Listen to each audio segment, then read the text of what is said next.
अस्सलाम वालेकुम। Welcome to the student.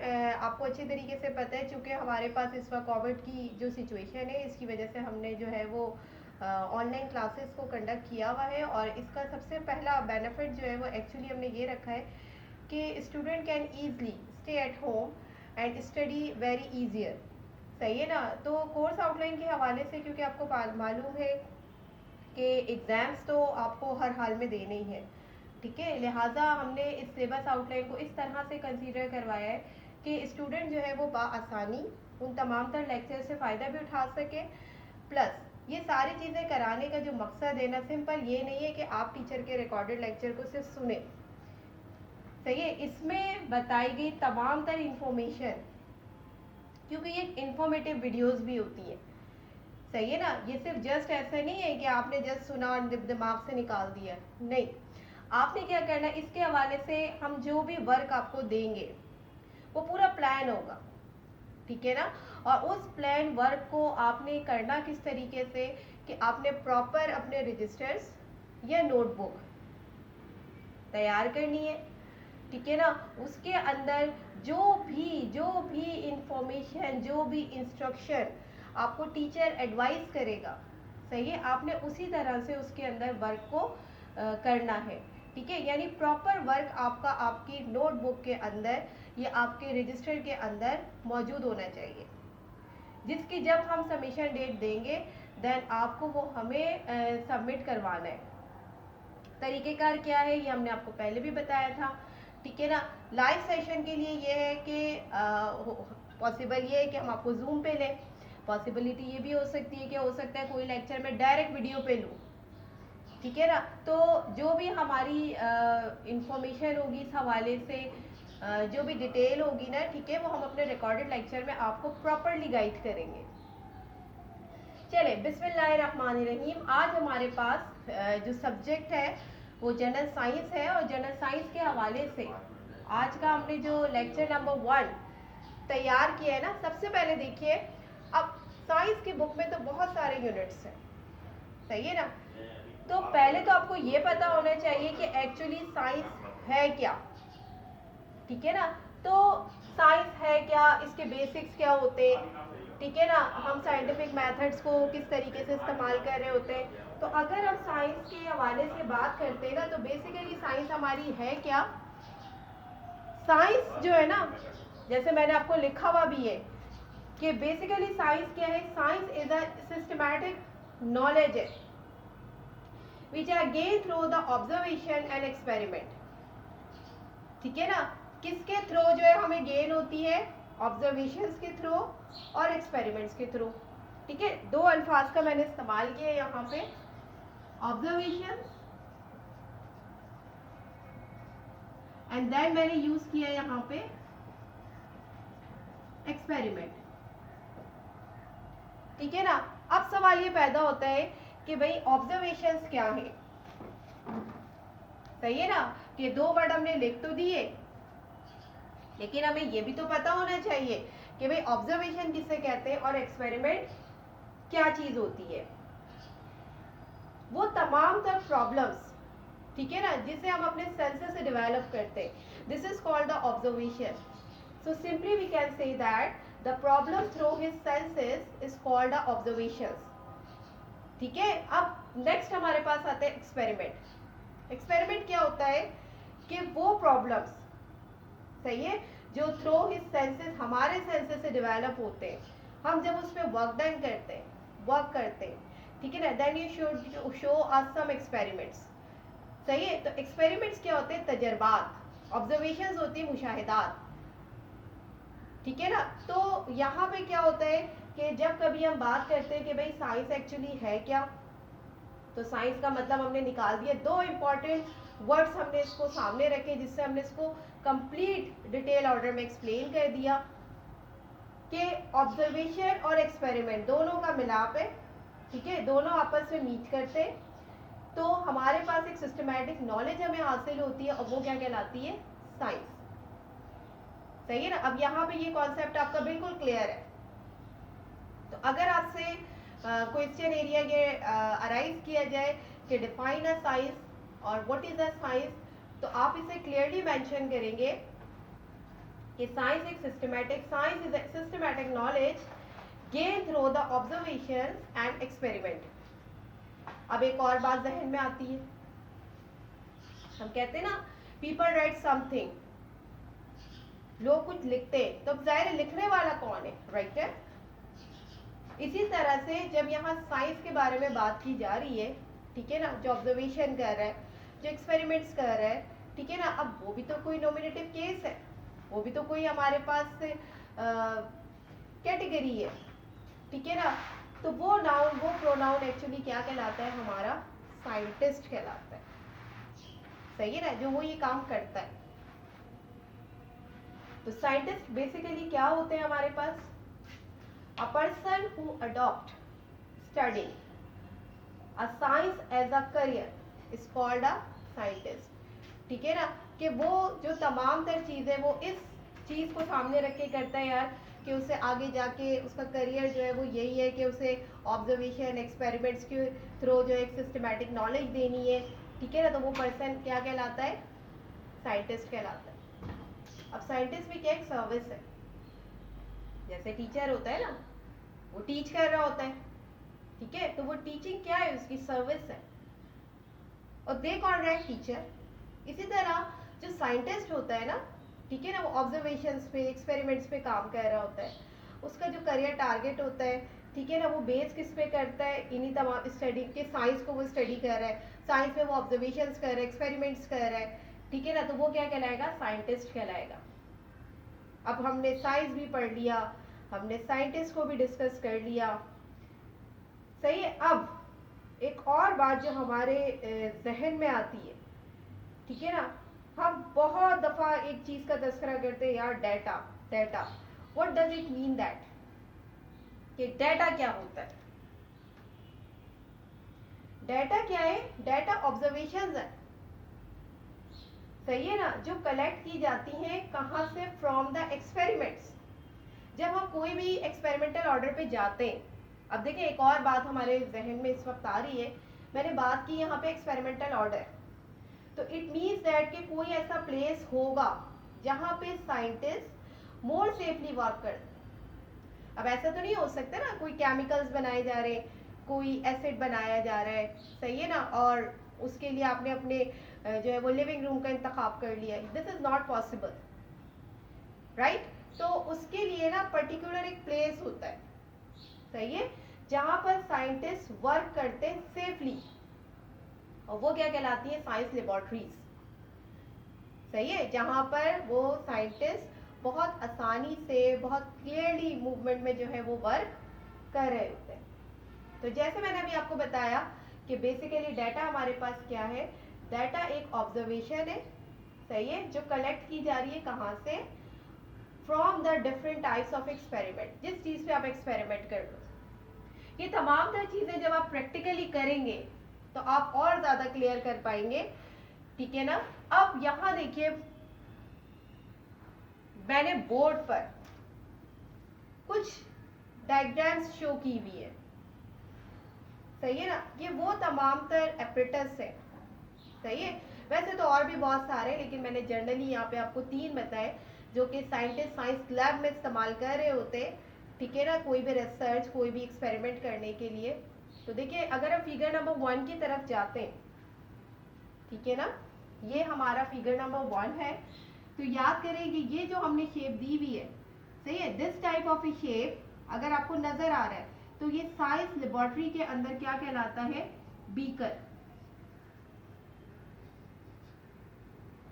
क्या कहलाता है, ये बीकर कहलाता है, ठीक है। जब कभी हम कोई भी एक्सपेरिमेंट करते हैं तो वहां पर ये इस्तेमाल किया जाता है डिफरेंट एक्सपेरिमेंटल थॉट्स पे। सेकंड फिगर की तरफ अगर हम आते हैं, ठीक है ना, ये जो हमें सेकंड डायग्राम नजर आ रही है, ये है हमारा कॉनिकल फ्लास्क, क्या कहलाते हैं इसे हम, कॉनिकल फ्लास्क, ठीक है।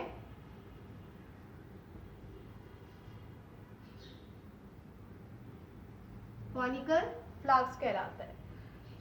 Now move to the another diagram, अगर हम आगे की तरफ मूव करते हैं तो एक और देखिए हमें डायग्राम नजर आ रही है which is a test tube.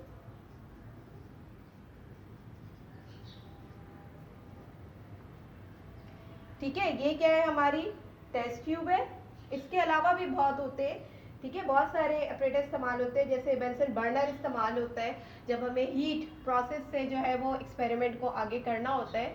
तो कहने का मकसद ये है कि ये तो मैंने कुछ जनरल आपको जो है वो ऑपरेटर्स बताए थे जो कि साइंस लेबोरेटरी में इस्तेमाल होते हैं, जिसके थ्रू साइंटिस्ट रिसर्च करते हैं। ठीक है ना। अब अभी तक हमने देखे जिन जिन एरिया को कवर किया ना, उसमें हमने बात की कि साइंस है क्या, लाजमी सी बात है। अब जो साइंस के ऊपर वर्क कर रहे हैं, जैसे ऑब्जर्वेशंस कर रहे हैं, एक्सपेरिमेंट कर रहे हैं, लाजमी सी बात है कोई ना कोई पर्सन है, तो those person is known as a scientist, right. और इसके बाद ऑब्जर्वेशंस क्या होती हैं, वो तमाम तरह प्रॉब्लम्स होती हैं, ठीक है ना, जो हम और आप अपने सेंसेस से डेवलप कर रहे होते हैं। ठीक, फिर साइंटिस्ट अगर वर्क कर रहा होता है तो सेफली ऑर्डर में करता है, तो वो सेफली प्लेस एक्चुअली क्या होती है, साइंस लेबोरेटरी होती है।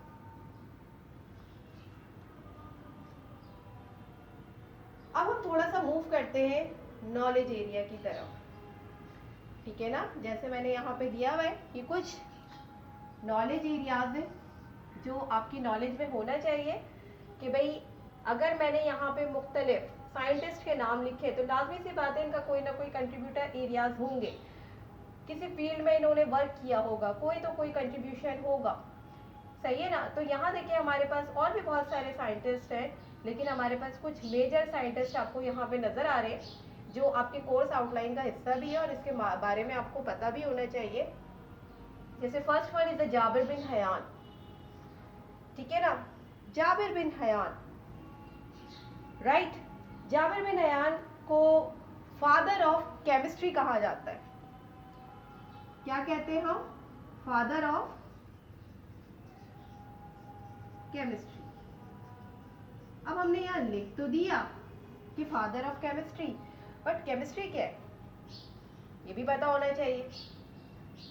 मतलब सिर्फ रट्टा थोड़ी लगाना है हमें कि भाई who was the father of chemistry, it's known as Jabir bin Hayyan, but chemistry actually है क्या, ठीक है ना।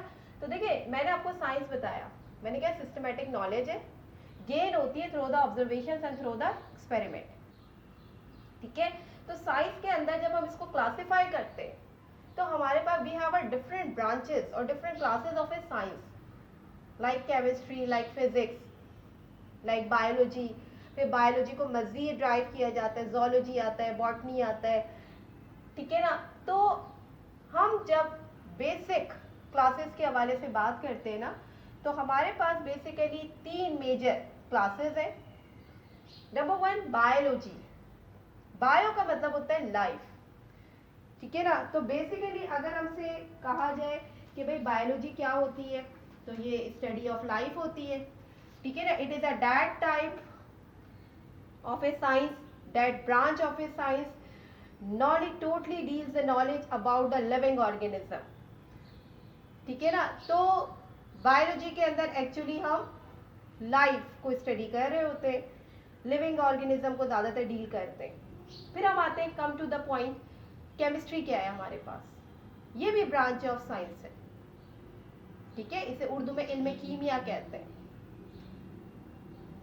और ये क्या है, basically it is a that type of A branch which deals with the composition, structure and the properties of a substance, ठीक है ना। आपने पढ़ा होगा कि हम जैसे एक छोटी सी एग्जांपल मैं यहाँ पे दूंगी कि अक्सर और बेशतर आप देखें, अगर आपकी, मैंने भी पढ़ाया ना आपको, ऑब्जर्वेशन और एक्सपेरिमेंट पे बेस करता है।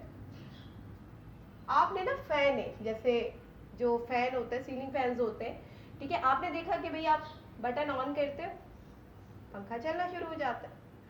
अब इसकी फिजिक्स देखिए क्या है, ठीक है ना। अब मैं आ गई फिजिक्स पे,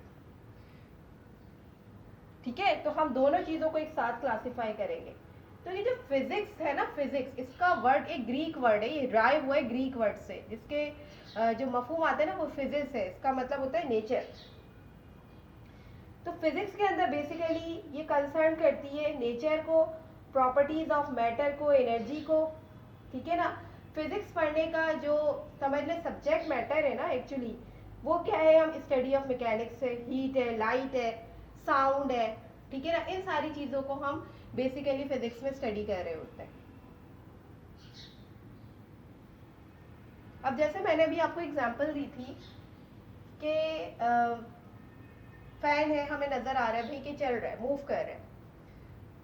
एक पोजीशन होती है कि वो रेस्ट पे होता है, जाहिर है जब तक आप स्विच ऑन नहीं करोगे तो आपके पास जो सब्सटेंस है या जो भी थिंग है आपकी, वो क्या है, is in the rest mood. जैसे ही आपने स्विच ऑन किया, ठीक है ना, आपने देखा उसने रोटेट करना शुरू किया, उसने मूव करना शुरू किया। इट मीन्स दैट इसकी फिजिक्स क्या है, फिजिक्स ये है कि इसके अंदर आपने देखा कि 3 पार्ट्स है जो रोटेट करते हैं, जिसे हम कहते हैं ना, हम देखें भाई फैन चल रहा है तो किस तरह से चल रहा है, इसके 3 हिस्से आपको दिखाई दे रहे होते हैं, वो मूव करते हैं तो आपको हवा लगना शुरू हो जाती है। तो इसकी फिजिक्स क्या है कि आपको नजर आ रहा है कि भाई ये 3 पार्ट है, ये रोटेट करेंगे तो हमें क्या मिलेगी, हवा मिलेगी, सही है ना। लेकिन इसकी केमिस्ट्री क्या है, यानी इसकी कंपोजिशन क्या है, ये किस तरह से मूव कर रहा है। देखिए अल्फाजों को गौर से सुनिएगा, मैंने यहाँ पे जो वर्ड यूज किया, किस तरह से मूव कर रहा है, दिस इज अ केमिस्ट्री।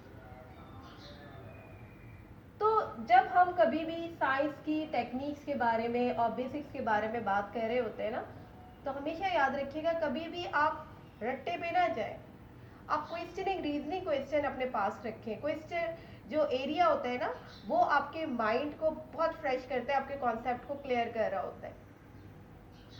जैसे मैंने अभी आपको बता दिया भाई Jabir bin Hayyan father of chemistry है, तो आपके जहन में होना चाहिए कि भाई अगर मिस ने या टीचर ने हमें बता दिया कि he is the father of a chemistry, so first we know that okay, what is chemistry. So I will give you example clearly to show that which one is the physics and which one is the chemistry. Next हमारे पास है Ibnul Hashim, सही है। Ibnul Hashim जो है ये भी famous है क्योंकि इन्होंने पिन होल कैमरा था, सही है, एक कैमरा होता है जिसे हम कहते हैं पिन होल कैमरा। आगे आने वाली वीडियोस में इंशाल्लाह मैं कभी आपको इसकी डायग्राम भी दिखाऊंगी। तो जो पिन होल कैमरा था हमारे पास, उसके जो इन्वेंटर है वो इब्नुल हाशिम है, ठीक है ना, इन्होंने पिन होल कैमरा को इन्वेंट किया। फिर आगे हम बढ़ते हैं, आपको न्यूटन नजर आ रहे हैं। न्यूटन के बारे में तो आपने सुना होगा, इनकी तो बड़ी फेमस हिस्ट्री है साइंस के अंदर, सही है ना, कि इन्होंने इंट्रोड्यूस कराए थे बड़े फेमस लॉज ऑफ मोशन। इनका नॉलेज एरिया ये है कि इन्होंने लॉज ऑफ मोशन को इंट्रोड्यूस कराया था। इसके बाद अभी हमने बात की पिन होल कैमरा, अभी हमने बात की फादर ऑफ केमिस्ट्री की, सही है ना। एक और नाम हमें यहाँ नजर आ रहा है, गैलीलियो, ठीक है ना। इन्होंने जो हम देखते ना, अक्सर आप देखते, हमने देखा यार माइक्रोस्कोप क्या होता है, आपको पता है, बहुत टाइनी पार्टिकल्स को जो है वो हम जिसे देख नहीं सकते, which can not see in our naked eyes, तो हम लोग माइक्रोस्कोप्स का इस्तेमाल कर रहे होते हैं। इसी तरह से इसी फील्ड के अंदर एक और इंस्ट्रूमेंट आता है जिसे हम कहते हैं टेलीस्कोप, ठीक। तो ये जो टेलीस्कोप है ना, उसके इन्वेंटर है ये। तो बेसिक हमारे पास ये नॉलेज एरिया है जो इस चैप्टर के हवाले से आपके दिमाग में होना चाहिए। इसके बाद ना move to another point which is that कि साइंटिफिक मेथड्स क्या होते हैं, ठीक है ना।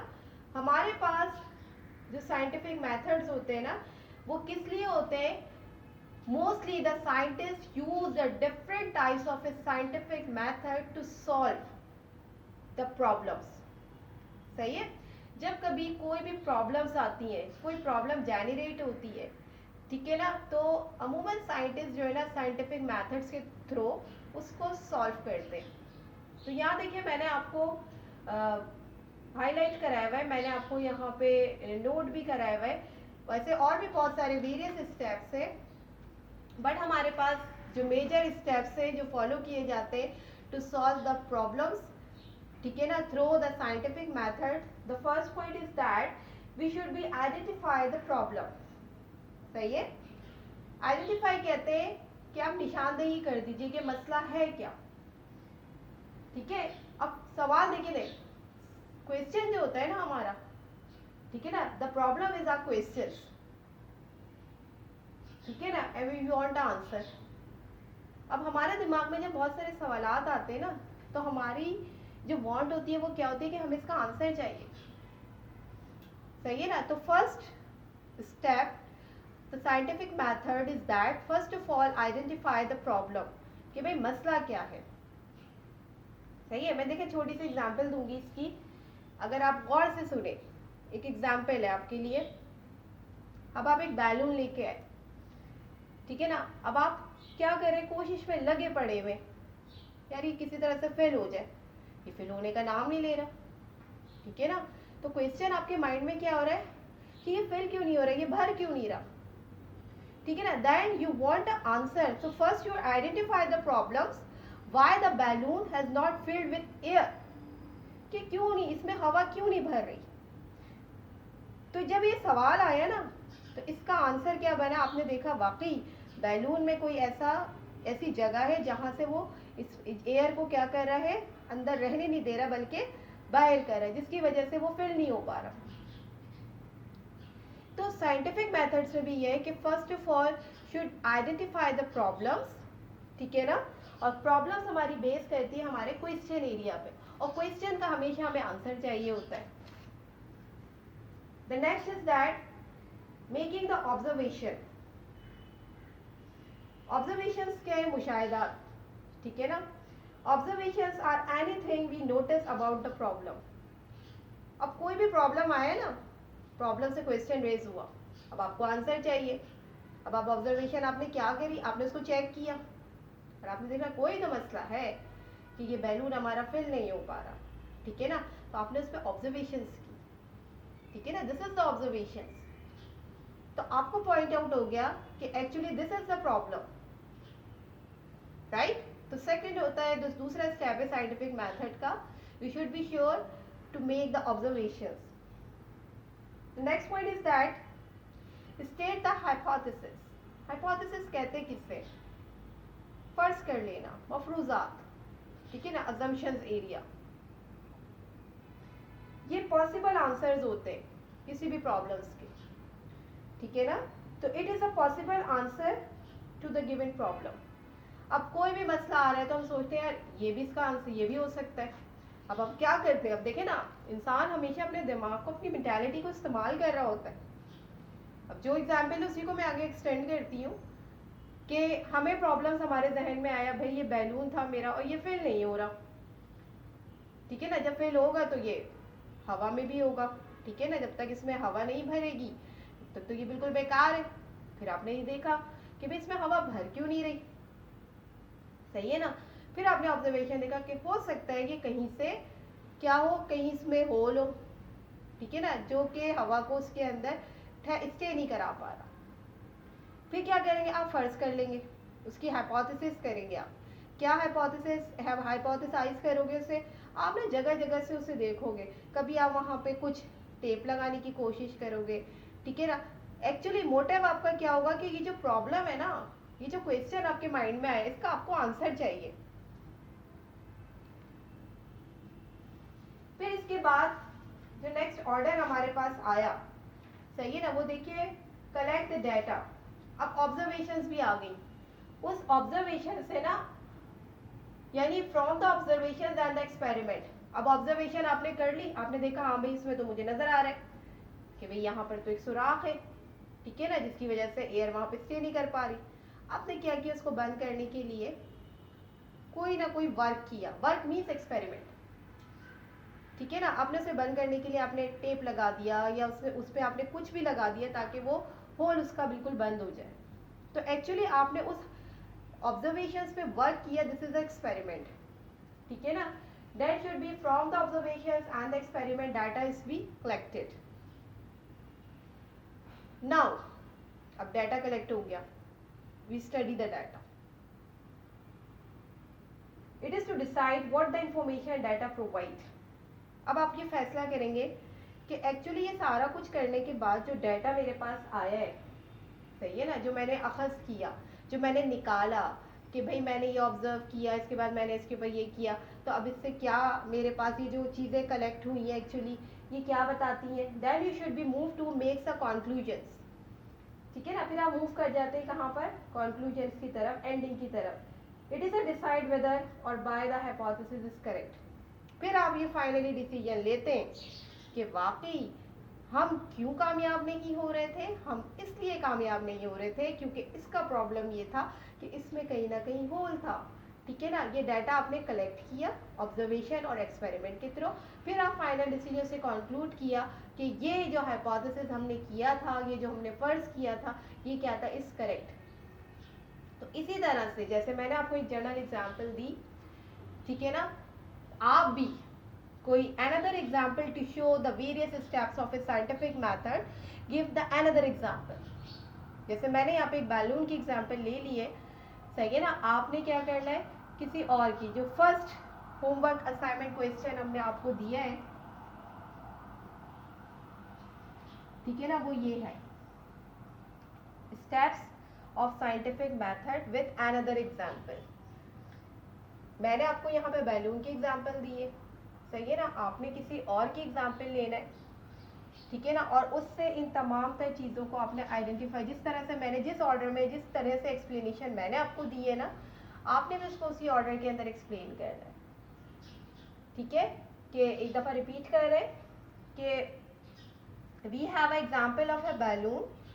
ठीक है, the balloon is not filled with air, fully with air, so first we identify the problem. Okay, now we take or we make some observation, so feels that there is some hole inside the balloon, that's why the air is not fully filled in it, so we will state the some hypothesis।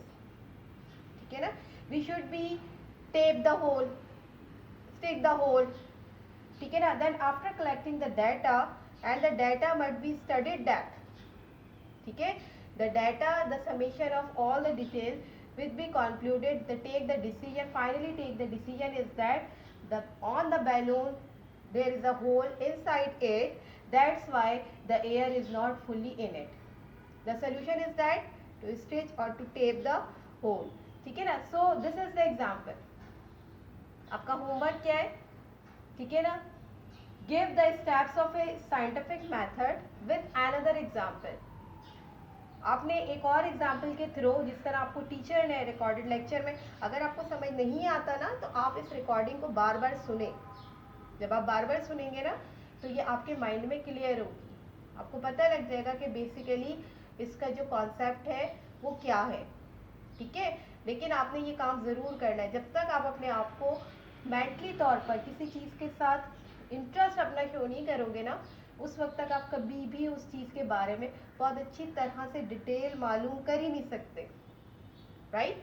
तो आपने ये जो हमने आपको अभी question दिया है एक, इसका आंसर आपने अपने नोटबुक पे प्रॉपर, ये जो हमने पूरा का पूरा लेक्चर 1 लिखा हुआ है, ये सब लिखेंगे आप लेक्चर 1 लिखेंगे, ठीक है ना, हमने टॉपिक स्टार्ट किया हुआ, ये सारा वर्क जो आपके रिकॉर्डेड लेक्चर में आ रहा है ये भी आपने करना है, प्लस जो होमवर्क का क्वेश्चन हमने आपको दिया है, ठीक है ना, अनदर एग्जाम्पल के नाम से, ठीक है, वो भी आपने करना है। तो एक तरह से इस वक्त इस लेक्चर के हमने अंदर आपको एक होमवर्क असाइनमेंट क्वेश्चन दिया है, ठीक है। अब